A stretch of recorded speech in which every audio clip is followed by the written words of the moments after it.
오늘 말씀은 지금 1년 전에 사도 바울이 예루살렘에서 일어난 기근 때문에 고린도 교회에다가 연보를 해달라고 요청을 했습니다.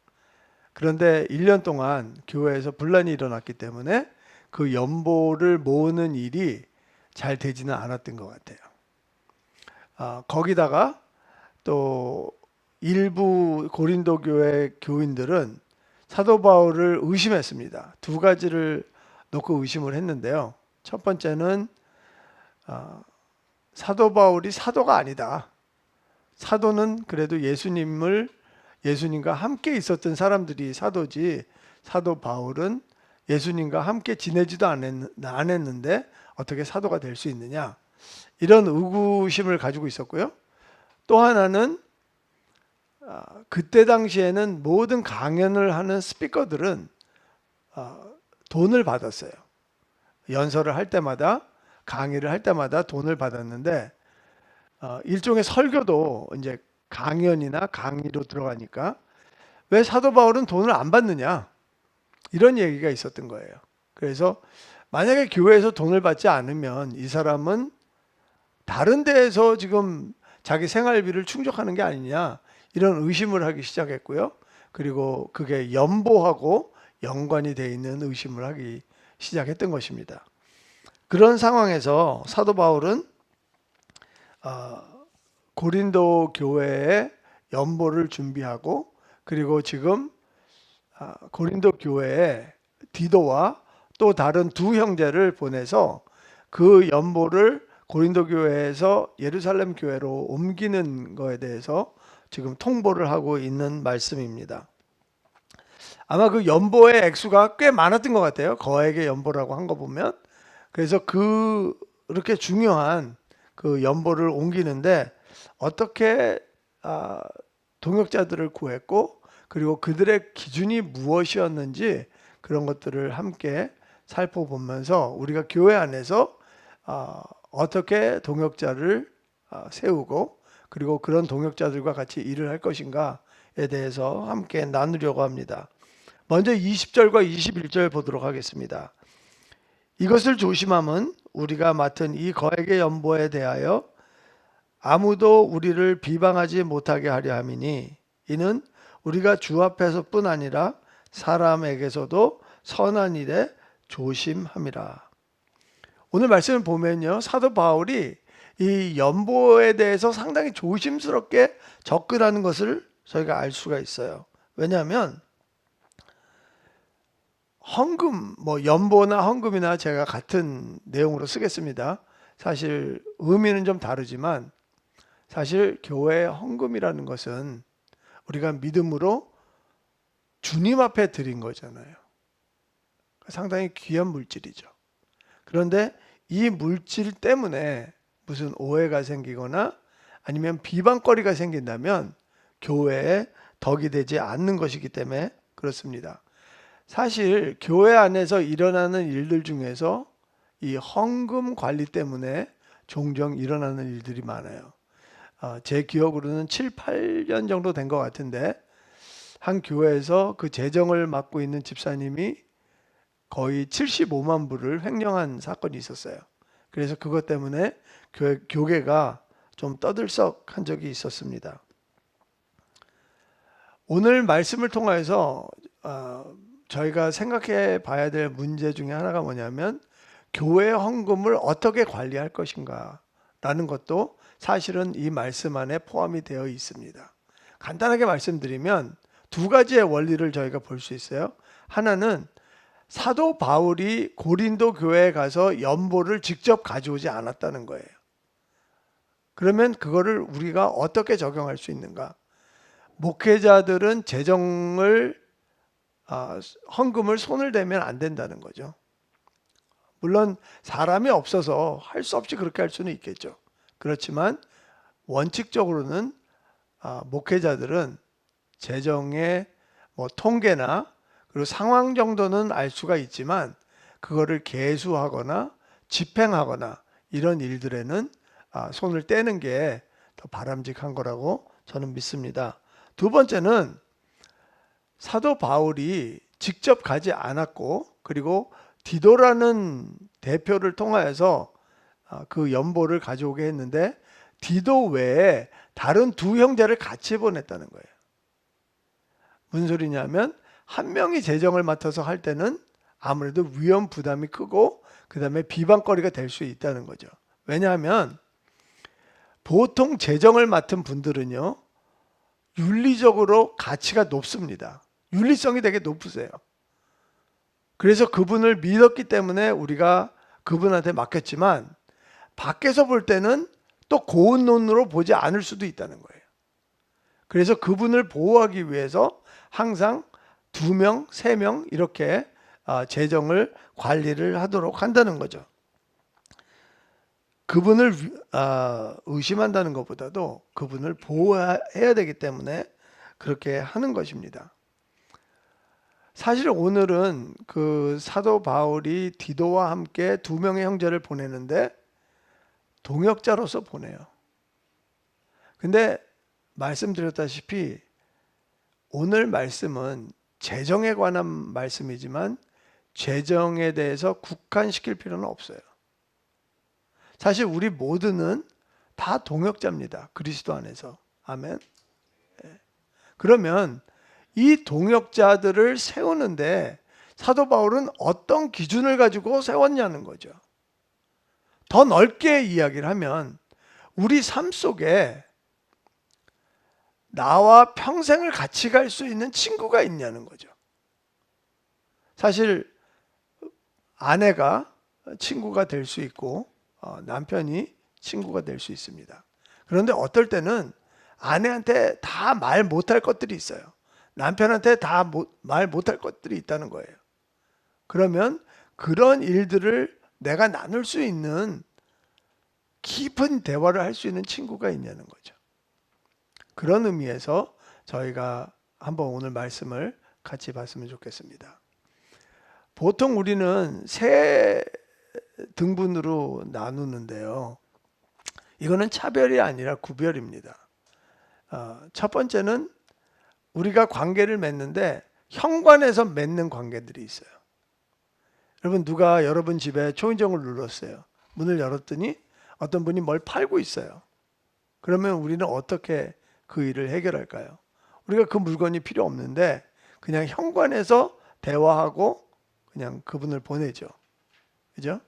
하지만 우리가 아는 분이 오셨어요. 그러면 집 안으로 초대해서 거실에서 우리가 차를 마시면서 담소를 하죠.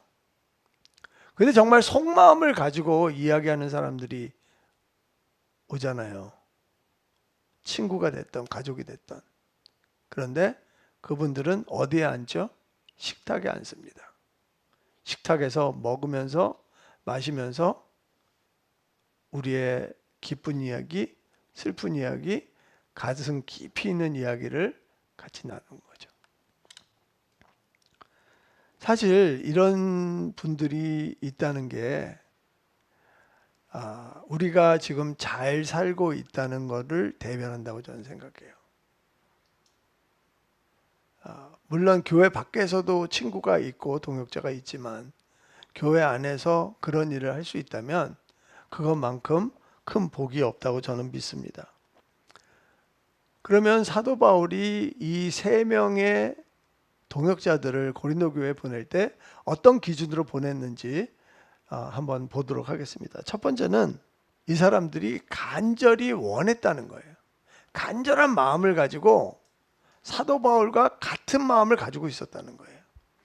23절을 보면 디도로 말하면 나의 동료요 너희를 위한 나의 동역자요 우리 형제들로 말하면 여러 교회의 사자들이요 그리스도의 영광이니라. 만약에 어떤 사람이 여러분들을 이렇게 칭찬하고 이렇게 묘사를 한다면 얼마나 기쁘겠어요. 저 사람은 정말 나의 동역자고 정말 그리스도의 영광이 되는 사람이다. 정말 저도 듣고 싶은 말 중에 하나예요. 근데 디도가 그랬다는 거죠. 사실 디도는 헬라 사람이었습니다. 그런데 사도 바울 때문에 회심을 하게 됐고요. 그리고 사도 바울의 절실한 동역자가 됐어요. 그런데 사도 바울은 디도를 항상 가장 어려운 목회지에다 남겨놓고 갔어요. 왜 그랬을까요? 왜냐하면 디도는 인격적으로 훌륭했던 사람 같아요.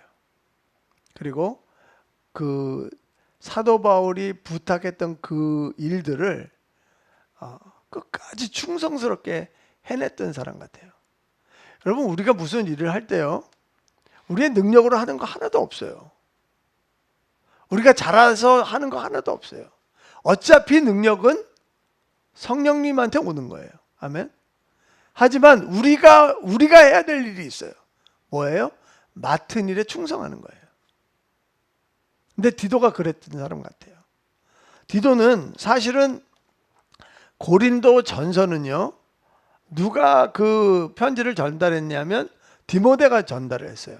근데 디모데는 몸도 허약하고 그리고 연소했기 때문에, 나이도 어렸기 때문에 그 분란이 많았던 고린도 교회를 화합시키기는 좀 어려웠던 것 같아요.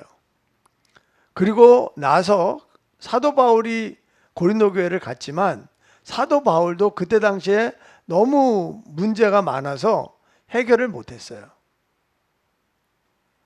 고린도 전서와 후서 사이에 편지가 하나 또 있는데 그 편지를 누가 가져갔냐면 디도가 가져갔어요.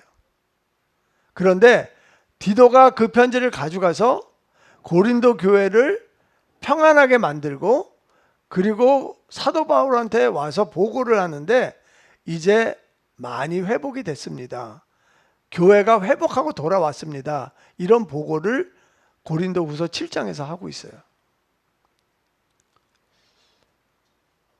디도는 그런 사람이었어요. 그래서 사도 바울이요, 그레데라는 섬이 있는데 거기 사람들이 되게 생캐예요. 여러분, 생캐 뭔지 아시죠? 생 캐릭터들만 모였어요. 이 사람들은 거짓말쟁이, 그 다음에 자기 배만 위해서 일하는, 일도 안 하는 게으름뱅이, 뭐 이런 사람들이었어요. 악한 짐승 같은 그런 사람이라고 선지자가 그렇게 이야기를 했어요. 그런데 전승에 의하면 디도가 그레데 섬에서 그레데 섬의 90%의 인구를 다 주님 앞으로 인도했다고 그렇게 기록되어 있습니다. 디도는 자기가 맡은 일에 대해서 철저하게 헌신하고 그리고 사도 바울과 같이 동역했던 사람입니다. 16절과 17절 보겠습니다.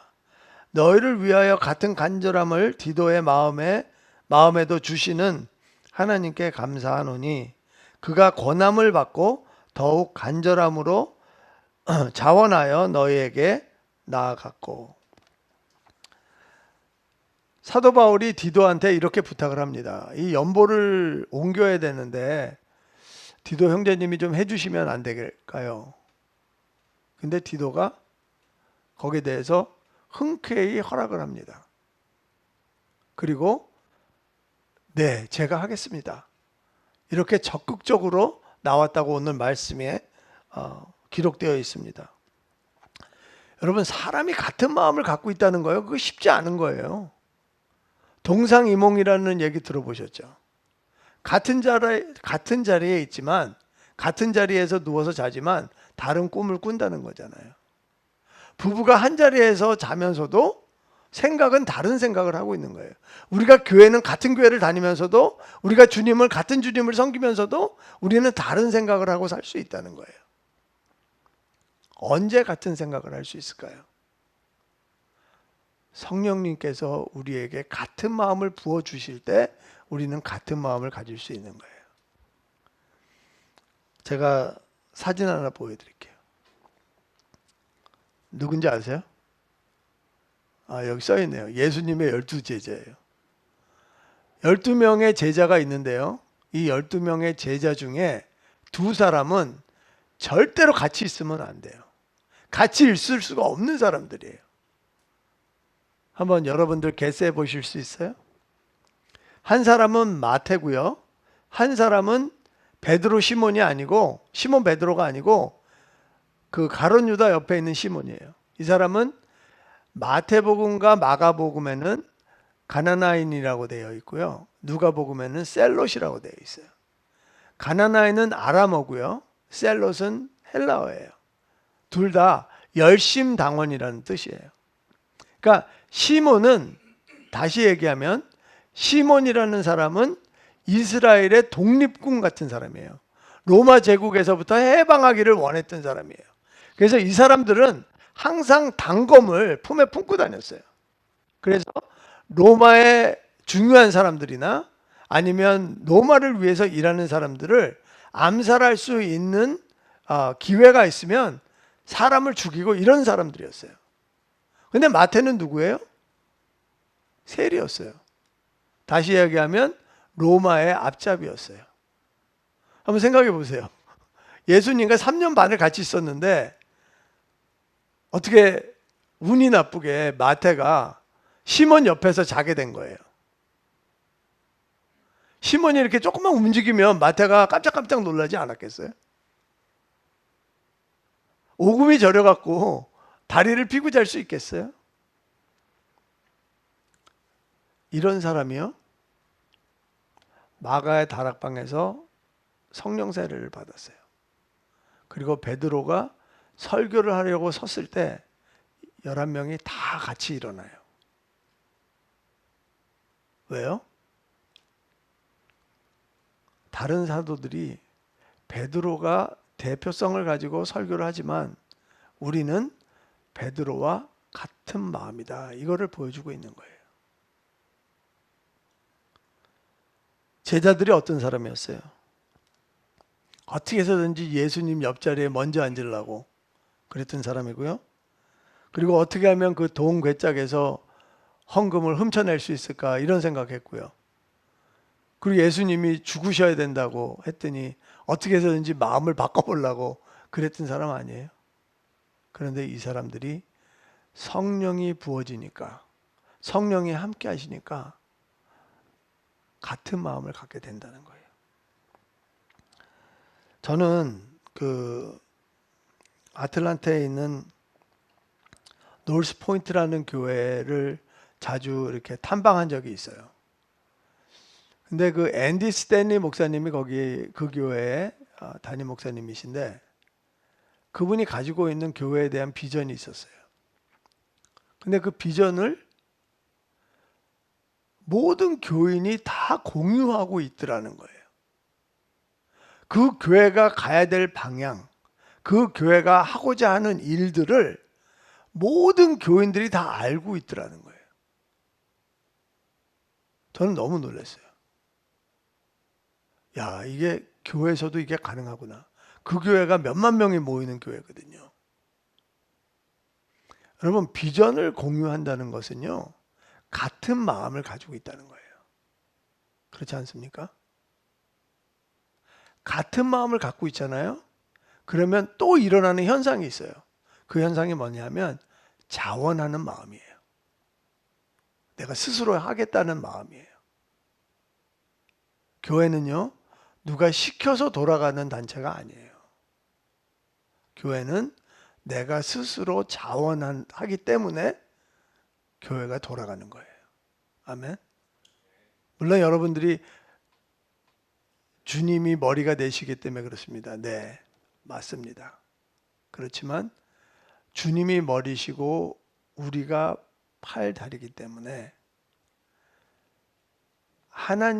주님이 시키는 일을 우리가 자원해서 하지 않으면 교회는 돌아갈 수 없다는 거예요. 자원해서 돌아가지 않는 교회는요, 분노가 쌓이고요, 자꾸만 쓴뿌리가 생겨요. 그런데 자원해서 돌아가는 교회는요, 기쁨이 넘쳐나고요, 행복한 교회가 되는 거예요. 오늘 말씀에 보면 사도 바울이 디도를 권했다고 그랬어요. 디도 형제님, 이거 좀 해주시겠습니까? 권했다는 거예요. 하나님이 우리를 부르실 때요, 몇 가지 방법이 있어요.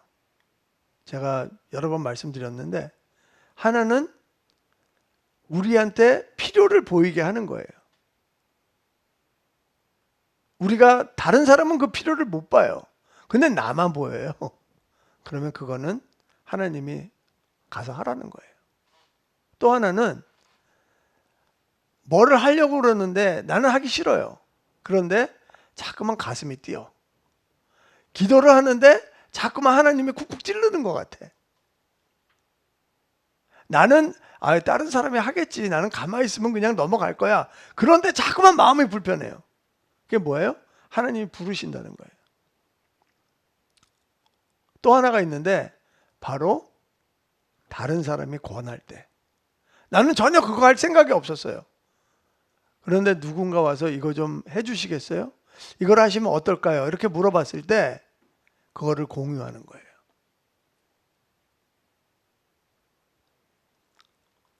저는 뉴라이프 뉴비전 교회와 엔처치와 그리고 모든 교회가 주님의 명령에 자원해서 하는 교회가 되길 원해요. 그게 바른 교회고요. 그게 성경적인 교회고요. 그게 행복한 교회예요. 하나님께서 동역자를 부르실 때 그런 모습을 보신다는 거죠. 두 번째는 교회에서 칭찬을 받는 사람이라는 거예요. 18절과 19절 보겠습니다. 또 그와 함께 그 형제를 보내었으니 이 사람은 복음으로써 모든 교회에서 칭찬을 받은 자요.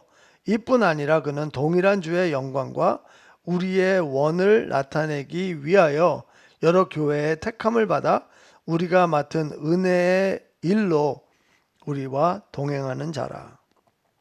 여기에 보면 디도의 이름은 나와 있는데 이 형제의 이름은 나와 있지 않아요. 그냥 이름도 없는 형제예요. 근데 이 형제가 교회에서 칭찬을 받는 형제예요. 왜요? 복음으로써 칭찬을 받는데요. 이게 복음으로써라는 게 무슨 뜻인가? 제가 찾아봤거든요. 근데 그냥 단순하게 in gospel이라고 돼 있어요. 그리고 어떤 영어 성경에는 프리칭을 잘한다 이렇게 되어 있어요. 사실 여러 가지 방법으로 추측을 해서 의역할 수밖에 없는 단어더라고요.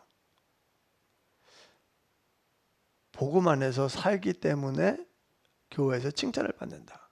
무슨 뜻일까? 우리가 무엇 안에서 산다는 것은 거기에다 가장 큰 가치를 둘 때 우리는 그렇게 살 수 있죠.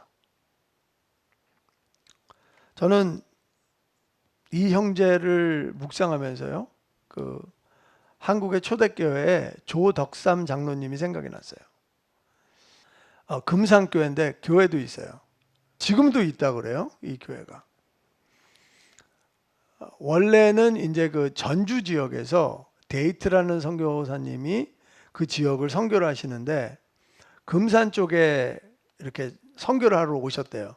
근데 이분이 항상 말을 타고 다녔는데 금산에 마방이 있대요. 거기 뭐 말 먹이도 주고 말도 쉬고 뭐 이러는 뭐 가스스테이션 같은 게 있었어요. 근데 그 마방의 주인이 조덕삼 장로였어요. 근데 조덕삼 장로가 누구냐 하면 금산 일대의 모든 땅을 이분이 갖고 계세요. 그리고 금산에 있는 모든 주민들이 이분 땅을 빌려서 농사를 지었어요. 거부 중에 거부였어요, 이분이. 그런데 데이트 선교사님이 복음을 전하고 조덕삼 장로님이 예수를 믿게 돼요. 그래서 자기 사랑채를 교회로 쓸 수 있도록 그거를 교회에다가 헌물을 했어요. 그런데 이분이 워낙 그 지역에서 유지니까 사람들이 교회로 너무 많이 오는 거예요. 그래서 자기 땅을 또 헌물을 해서 이 교회를 짓게 되는 거예요. 근데 이 교회를 짓는 것도 중요하지만 이분 마방에서 마부로 일하던 노비가 있었어요. 그분이 이자익 목사님이세요. 이분이 예수를 믿게 되고요. 조덕삼 장로와 함께 금산교회를 섬겨요. 재미있는 일은 두 분 다 영수가 됐어요. 우리는 그런 이제 직분을 사용하지 않는데 초대교회에서는 장로가 되기 전에 영수라는 직분을 줘서 그분의 믿음을 다시 한번 확인하고 나서 장로 후보로 올렸다 그래요. 조덕삼 장로님과 이자익 목사님 둘 영수가 이제 피택이 된 거죠. 근데 조덕삼 장로님이 떨어지고 이자익 목사님이 장로가 된 거예요. 금산교회 제1회 장로가 된 거예요. 사람들이 막 수근수근 하는 거죠. 아니, 교회를 지금 조덕삼 장로님 저분 혼자 지금 거의 다 세워나가고 있는데 이게 어떻게 된 건가? 이걸 어떻게, 이분이 만약에 교회를 그만두거나 아니 이분이 교회를 나가게 되면 어떤 일이 생기는 건가? 별의별 생각이 다 들었겠죠. 근데 조덕삼 장로님이 이렇게 이야기를 했다 그래요. 우리 금산교회는 참으로 훌륭한 일을 해냈습니다. 저희 집에서 일하고 있는 이자익 영수는 저보다 신앙의 열의가 대단합니다. 참으로 감사합니다. 나는 하나님의 뜻을 겸허히 받아들여 이자익 장로를 잘 받들고 더욱 교회를 잘 섬기겠습니다. 이렇게 발표를 해요. 생각을 해보세요. 교회에 오면 자기의 노비가 장로고요. 자기는 영수예요. 집에 가면 조덕삼 영수는 주인이고 이자익 장로는 종이에요. 그런데 조덕삼 장로님이 이자익 장로를 평양신약교에 보내요. 그래서 목사로 만들어요. 목사 안수를 받고요. 금산교회의 목사로 청빙을 해요. 그리고 끝까지 이자익 목사님을 섬기는 장로로 남아요. 조덕삼 장로님은 금산교회의 두 번째 장로가 돼요.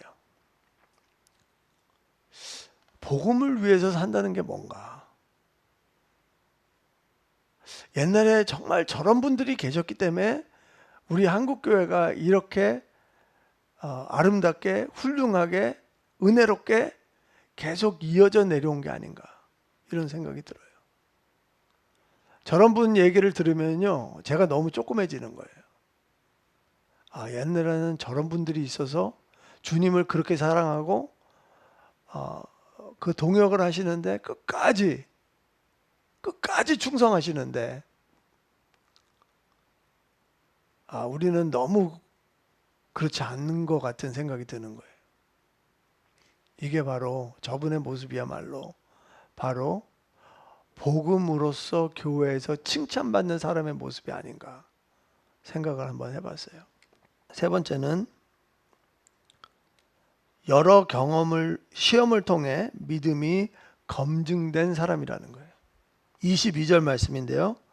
그들과 함께, 그들은 누구예요? 디도와 그 교회에서 칭찬받는 형제를 얘기했죠.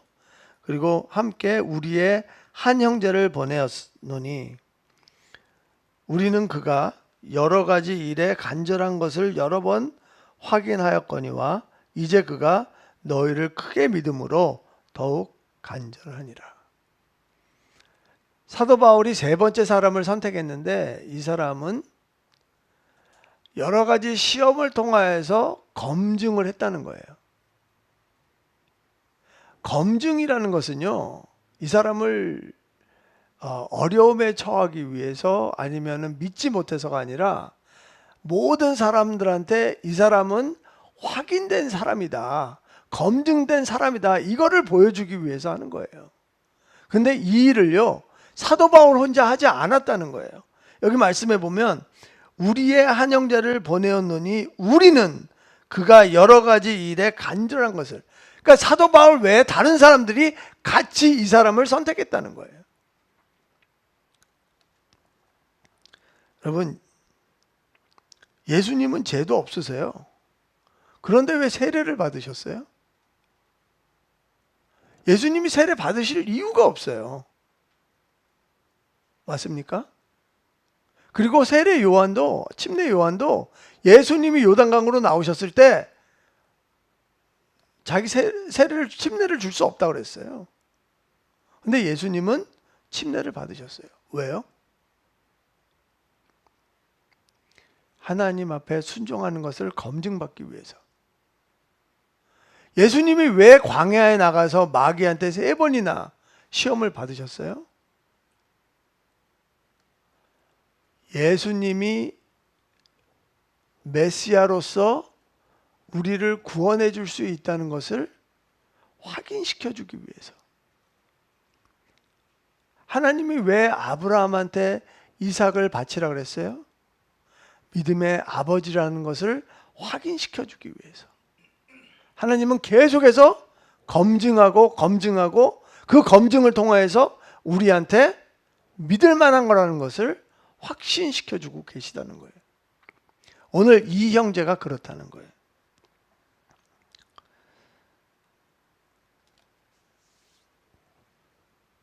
이 거액의 연보를 옮기는데 얼마나 조심스럽겠어요. 그죠? 근데 연보를 모으는 거는요, 은혜예요. 우리가 은혜를 받으면 헌금을 하죠. 맞습니까? 그런데 그 은혜를 성취하는 게 또 있어요.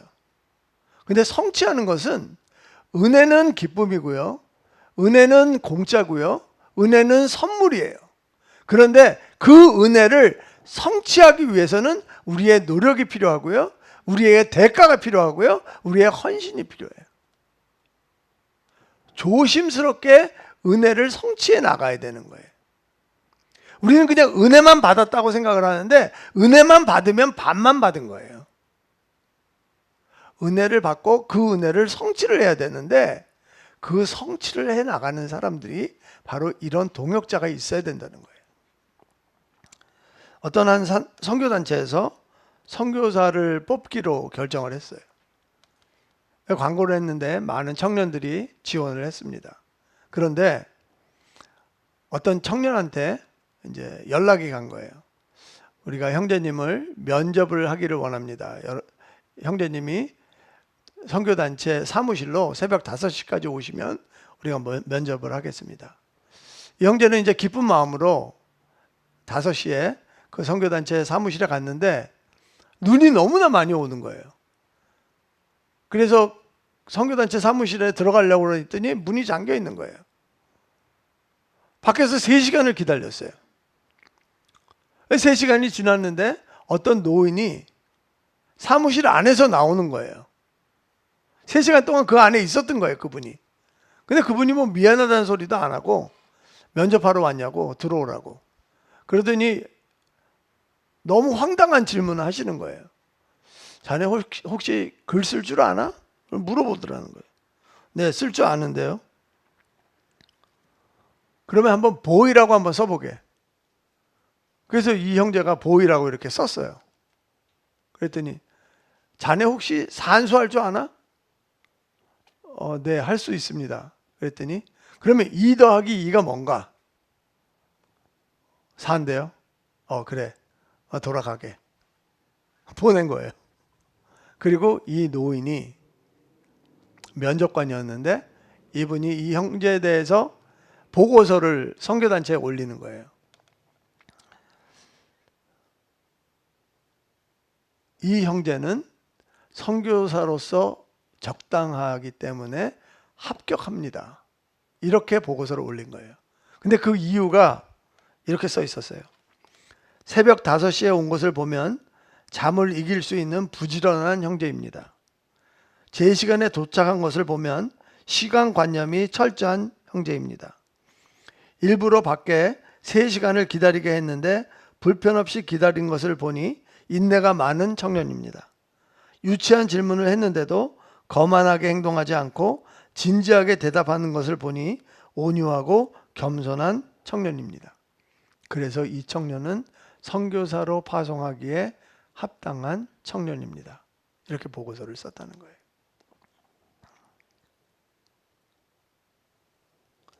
우리는 이런 동역자들로 모이기를 원해요. 그래서 같이 일을 하기를 원해요. 근데 여기에 중요한 게 있어요. 하나님께서는 이 형제들의 이름을 기록하지 않았다는 거예요. 하나님은 이름을 되게 중요하게 생각하세요. 그래서 아브라함인 이름을 아브라함이라고 바꾸고 이름을 바꾸세요. 하나님이 원하는 의도대로. 우리도 다 마찬가지예요. 하나님께서 우리에게 이름을 주셨는데 그 이름의 중요성을 아시기 때문에 하나님은 이름을 되게 소중하게 생각하세요. 그런데 성경에 보면 이름이 없는 사람들이 꽤 많이 나와요. 왜 그럴까? 제가 한 번은 누가복음 10장을 묵상하는데 이런 생각이 든 거예요. 여러분들도 잘 아시는 말씀이에요. 어떤 율법 교사가 예수님 앞에 나와서 영생을 어떻게 해야지 얻습니까? 물어봐요. 예수님께서 너는 그러면 율법 교사인데 율법을 어떻게 읽느냐? 율법에서 뭐라고 이야기하느냐? 되물어 보세요. 그랬더니 이 율법 교사가 마음을 다하고 목숨을 다하고 힘을 다하고 뜻을 다하여 하나님을 사랑하고 그리고 내 이웃을 내 몸같이 사랑하라고 했습니다. 예수님께서 그러시는 거예요. 그래, 그렇게 해. 그랬더니 이 율법 교사가 자기가 의로운 것을 나타내기 위해서 예수님, 그러면 저의 이웃이 누구입니까? 물어보는 거예요. 예수님께서 여리고로 가는 길에 어떤 한 사람이 강도를 당했는데 제사장도 그냥 지나가고 레위 사람도 그냥 지나가고 그리고 사마리아 사람이 그 사람을 도와줬다. 그러면 네 생각에는 누가 그 사람의 이웃이겠느냐? 당연히 사마리아 사람이죠. 근데 예수님이요 이렇게 이야기하세요. 그 율법 교사의 이름이 없어요. 안 나와 있어요. 그런데 예수님께서 그 율법 교사한테 너도 이와 같이 하라 이야기하시는 거예요. 저는요 그 말씀을 통하여서 이런 생각을 했어요. 하나님께서 의도적으로 사람들의 이름을 기록하지 않으시고 성경 안에 여백을 만들어 놓으시는구나. 그리고 그 이름에 우리 이름을 집어넣기를 원하시고 우리 이름을 집어넣고 우리가 그렇게 변하기를 원하시는구나. 그랬을 때 하나님께서 남겨두신 그 여백에 우리의 신앙생활을 기록하시기를 원하는구나. 저는 그렇게 느꼈어요. 여러분들도 동의하시리라 믿어요. 하나님께서 이 두 사람의 형제의 이름을 넣지 않았어요. 왜냐하면 하나님께서는 우리 이름을 거기다 넣기를 원하시는 거예요. 그리고 우리가 그런 동역자로 변하기를 원하시는 거예요. 찾으시는 분은 하나님이세요. 하지만 동역자로 거듭나는 것은 우리예요. 아멘. 우리가 하나님이 찾으실 때 우리가 변화되어 있지 않으면 하나님이 우리를 쓰시지 않아요. 하지만 하나님이 찾으실 때 우리가 변화되어 있다면 하나님은 기쁘게 우리를 사용하시는 거예요. 동역자는 찾는 게 아니라 우리는 그냥 되는 거예요. 그랬을 때 동역이 이루어지는 거고요. 그리고 교회가 세워지는 거고요. 그리고 우리 인생이 믿음으로 든든하게 세워져서 교회에 칭찬받는 사람이 되는 거예요. 그리스도의 이름으로 선포합니다. 여러분과 제가 그런 사람으로 다시 한번 거듭나기를 축원합니다. 기도하겠습니다.